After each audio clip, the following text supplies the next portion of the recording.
श्री राधा कृष्णाभ्यां नमः। समस्त दुस्तरव्याधि संघध्वं सपटीयसे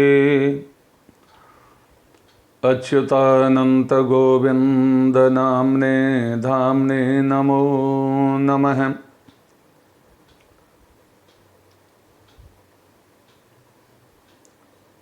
श्री राधा कृष्ण। भगवती श्री जी राधिका जी का विशिष्टतम महात्म्य, उनकी करुणा दिव्य है। जहाँ जीव की निज शक्ति काम न करे, जहाँ उसके पास अपनी सामग्री कुछ न हो, अपनी विद्या काम न करे, वहाँ अकारण करुण करुणा वरुणालय सर्वेश्वर प्रभु दिव्य शक्ति प्रदान करके अपनी पूजा करा लेते हैं।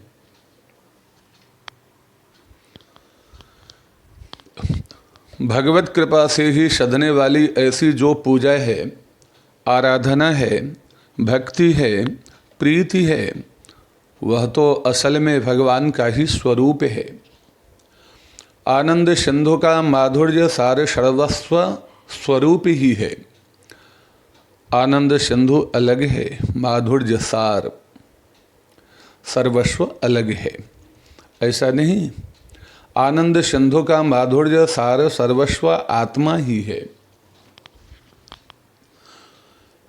माधुर्य सार सर्वस्व न होगा तो आनंद सिंधु आत्माहीन हो जाएगा।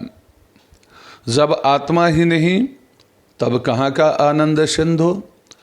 इसी दृष्टि से कहते हैं भगवती राधिका श्री कृष्ण की आत्मा है। आत्मा रामस्य कृष्णस्य ध्रुवमात्मास्ति राधिका। आत्मा तो राधिका तस्य तयैव रमणादसौ आत्मा रामतया प्राज्ञैः प्रोच्यते गूढ़वेदिभिः। कृष्ण आत्मा राम है, आत्मा में ही रमण करते हैं, अर्थात आनंद सिंधु श्री कृष्ण की माधुर्य सार सर्वस्व जो आत्मा राधा, उसी में वे रमण करते हैं। श्री कृष्ण को आत्मा राम कहने का यही भाव है। सर्वेश्वरत्व सर्वशेषित्व के साथ ही सौलभ्यातिशयत्व के कारण श्री जी की शरणागति सर्वाधिक महत्वपूर्ण होती है। इस तरह श्री कृष्ण आत्मा राम हैं। उनकी पूजा, उनकी शरणागति बड़े कल्याण की चीज है। शरणागति के लिए शरण्य चाहिए। शरण्य का मूल है परत्व और सौलभ्य। यहाँ एक बात समझ लो, कई दृष्टियों से अलग अलग बात बोली जाती है। हमारी बातों में शंका हो तो पूछ लेना, क्योंकि भिन्न भिन्न अभिप्राय से हम बातें करते हैं। भक्त लोग कहते हैं कि भगवान की शरणागति से भी ज़्यादा अच्छी, ऊंची श्री जी की शरणागति है। परत्व में भगवान में और श्री जी में दोनों में समानता ही है। परत्व में कोई अंतर नहीं है। सर्वेश्वरत्व, अनंत कोटि ब्रह्मांड नायकत्व तो दोनों में समान ही है। तस्मात् ज्योतिरभूत द्वेधा अथवा एकं ज्योतिरभूत द्वेधा राधा माधव रूपकम। एक ही अनंत अखंड निर्विकार ब्रह्म ज्योति राधा माधव दो रूपों में प्रकट हुई है। फिर भी सौलभ्य ज़्यादा है राधा रानी में, क्योंकि भगवान को अनंत ब्रह्मांड के उत्पादन, पालन, संहरण का प्रपंच बहुत रहता है। समय नहीं मिलता बात सुनने के लिए। वे तो जगत के उत्पादन, पालन, संहरण में ही व्यस्त रहते हैं। इसलिए भक्तों की जो दुख गाथा होती है, उसे माँ सुनती हैं। सुनने के बाद भगवान को सुनाती हैं। श्रु श्रवणे धातु से श्री शब्द बनता है। ऐसी स्थिति में शृणोति भक्तानां दुख गाथा है श्रुत्वा च भगवंतं श्रावयति इति श्री। जो भक्तों की दुख गाथा को सुनती हैं और फिर भगवान को सुनाती हैं वे श्री हैं। भक्तों की दुख गाथा सुनने का किसको अवकाश है? श्री जी ही धैर्य पूर्वक सुनती हैं। भक्त के मुख से भगवान उसके दुख गाथा जाने, सुनते न सुनते, पर श्री जी के मुख से तो उन्हें सुनना ही पड़ता है। गोस्वामी तुलसीदास जी महाराज यही तो प्रार्थना करते हैं, कबहु का अम्ब अवसर पाय मेरी ओ सुधि ध्यायवी कछु करुण कथा चलाय कबहु का अम्ब अवसर पाय। अनंत ब्रह्मांड नायक भगवान सर्वेश्वर सर्वशक्तिमान प्रभु के दरबार तक अपनी बात पहुंचानी हो, श्री जी से अपना सुख दुख हर्ज गर्ज सब कुछ कहनी हो, तो श्री जी ही सुनने को तैयार हैं।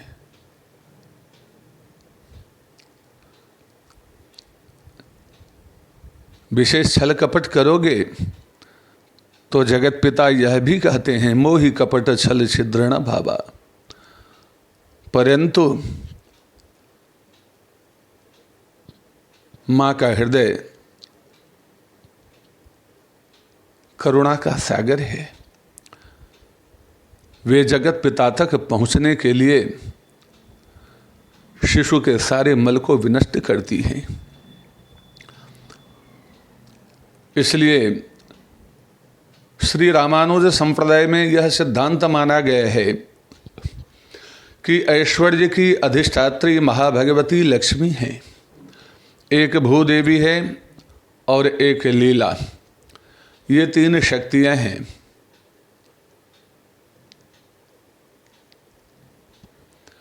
ये भक्तों की रक्षा में तत्पर रहती हैं। भगवान कहते हैं, अपराधी को दंड देना तो हमारा नियम है, नियम उल्लंघन कैसे होगा? जो नहीं दंड करो खल तोरा, भ्रष्ट हो श्रुति मार्ग मोरा। और भगवती कहती हैं, पापानां वा शुभानां वा वधार्हाणामथापि वा कार्यं कारुण्यमार्जेण न कश्चिन्नापराध्यति। श्रेष्ठ पुरुष को चाहिए कि कोई पापी हो या पुण्यात्मा अथवा वध के योग्य अपराध करने वाला ही क्यों न हो, उन सब पर दया करे, क्योंकि ऐसा कोई भी प्राणी नहीं जिससे कभी अपराध होता ही न हो। कथा प्रसिद्ध है, लंका विजय के बाद श्री हनुमान जी को श्री रामचंद्र ने कहा, हनुमान, जानकी को शुभ समाचार सुना दो। मेघनाद कुंभकर्ण मारा गया, रावण वध हो गया, जानकी निश्चिंत रहें, विभीषण भक्त है, अब वे उसकी लंका में हैं। श्री हनुमान जी ने सब समाचार सुना दिया। माँ ने सुना, पर इस शुभ संवाद के अनुरूप भूमंडल में उन्हें कोई भी पुरस्कार की सामग्री नहीं दिखाई दी जिसे वे श्री हनुमान को दे सके। माँ को प्रसन्न मुख देख श्री हनुमान ने कहा, माँ, हम आज एक वरदान मांगेंगे। भगवती सीता को बड़ा आश्चर्य हुआ, जो कभी कुछ मांगता नहीं वही आज वरदान मांगना चाहता है। हनुमान ने कहा, माँ, हम जब आपके दर्शन करने आए थे तब राक्षसियाँ आपको डरा रही थीं। हमें आप आज्ञा दें, हम इनमें किसी की नाक काट लें, किसी का हाथ तोड़ दें, किसी का पैर तोड़ दें। माँ ने कहा, वत्स, तुम तो राघवेंद्र के दरबार में रहते हो, वहाँ तो आ नृशंस्यम परो धर्मः, राघवेंद्र के दरबार में अनृशंस अक्रूरता परम धर्म है। बेटा तुम यह क्या सोचते हो? हनुमान ने कहा ये अपराधिनी है, बड़ी दुष्टा है। माँ ने कहा वत्स, ये रावण की नौकरानी थी, परवश होकर वैसा करती थी। कार्जम कारुण्य मार्जेण न कश्चन अपराध्यति। आर्यजन अपराधियों पर भी दया करें, क्योंकि ऐसा कोई भी प्राणी नहीं है जिससे कभी अपराध न होता हो। इस तरह करुणामयी पराम्बा का कहना है, दुनिया में कोई प्राणी है जिससे पाप न बना हो? कोई ऐसा पौधा है जिसे वायु का स्पर्श न हुआ हो? इस तरह माँ ने उन राक्षसियों को बचा लिया। इसलिए श्री रामानुज संप्रदाय के एक भक्त कवि गुणरत्न कोश में कहते हैं, मातर मैथिली राक्षसी त्वयि तदैवार्द्रा पराधास्त्वया रक्षन्त्यापवनात् मजाल लघुतरारावस्य गोष्ठी कृता काकं तंच विभीषणं शरणमित्युक्ति क्षमौ रक्षतः सानः शान्द्रमहागसः सुखयतो क्षान्तिस्तवा कस्मिकी। हे माता,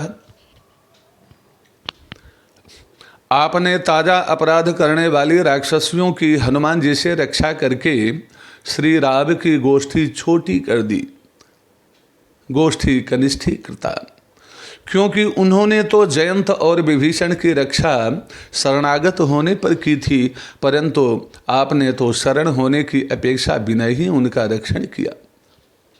रक्षा तो रामचंद्र जी भी करते हैं, लेकिन रक्षा में एक शर्त है। क्या शर्त है? यही कि शरणम कहना पड़ता है। कौवा के रूप में जयंत ने आकर जनक नंदिनी की वक्षोज पर चरण प्रहार किया, रुधिर चला। राघवेंद्र ने देखा, एक तिनका ले लिया, तिनके को ही ब्रह्मास्त्र से अभिमंत्रित करके छोड़ दिया। वह तृण ब्रह्मास्त्र बन करके जयंत के पीछे पड़ा। जयंत त्रैलोक्य में भटकता रहा, इंद्रलोक, शिवलोक, ब्रह्मलोक गया, पर किसी ने बैठने तक को नहीं कहा। तब नारद ने उस विकल कौवे को देखा। कोमल चित्त संत होने के कारण उन्हें दया आई। नारद देखा विकल जयंता, लागी दया कोमल चित्त संता। उन्होंने जयंत से कहा, क्यों इधर उधर भटक रहे हैं? राघवेंद्र की शरण जा, इसी से काम बनेगा। जयंत ने कहा, क्या करूं जाके? इतना बड़ा अपराध किया है, क्या मुंह लेकर जाऊं, क्या कहूँगा? नारद ने कहा, जाकर तुम कहना, पहले हम प्रभाव देखने आए थे, प्रभो अब हम आपका स्वभाव देखने आए हैं। नारद जी के कहने पर जयंत राघवेंद्र के पास गया, शरणम कहा, तब रक्षा की। इसलिए भगवती सीता से कहा गया है कि आपकी जो आकस्मिकी क्षांति है कि शरण हुए बिना ही हम सांद्र महापापियों को आपसे आश्वासन मिलता है। इससे विश्वास होता है कि हमारी रक्षा होगी, अभय होगा। विभीषण ने पुत्र, दारा, मित्र सबको छोड़ करके श्री राम की शरणागति स्वीकार की। भवंतम सर्वभावानां शरण्यम शरणम गतः परित्यक्ता मया लंका मित्राणि च धनानि च। हे श्री रामचंद्र, हे श्री रामभद्र, आप समस्त प्राणियों को शरण देने वाले हैं, इसलिए मैंने आपकी शरण ली है। अपने सभी मित्र, धन और लंकापुरी को छोड़कर आया हूँ। इस तरह भगवान से रक्षा के लिए शरणम कहने की आवश्यकता है। श्री जी को इसकी भी अपेक्षा नहीं है। बिना शरणम कहे भी आकस्मिकी करुणा के कारण रक्षा होती है। क्या बात है कि बाली को भगवान ने मार दिया और जयंत को नहीं मारा? अपराधी तो जयंत भी था, पर उसकी रक्षा हो गई। हेतु यह भी है कि जयंत के समय में जनक नंदिनी थी, जबकि बालीवध के समय जनक नंदिनी उपस्थित नहीं थी। पिता कान पकड़ता है बालक का, माँ पास में होती है तो रोकती है, माँ पास में नहीं तो पिता बालक के कान पकड़े थप्पड़ भी मारे तो कौन रोके। इस तरह निर्हेतु की शांति श्री जी में है।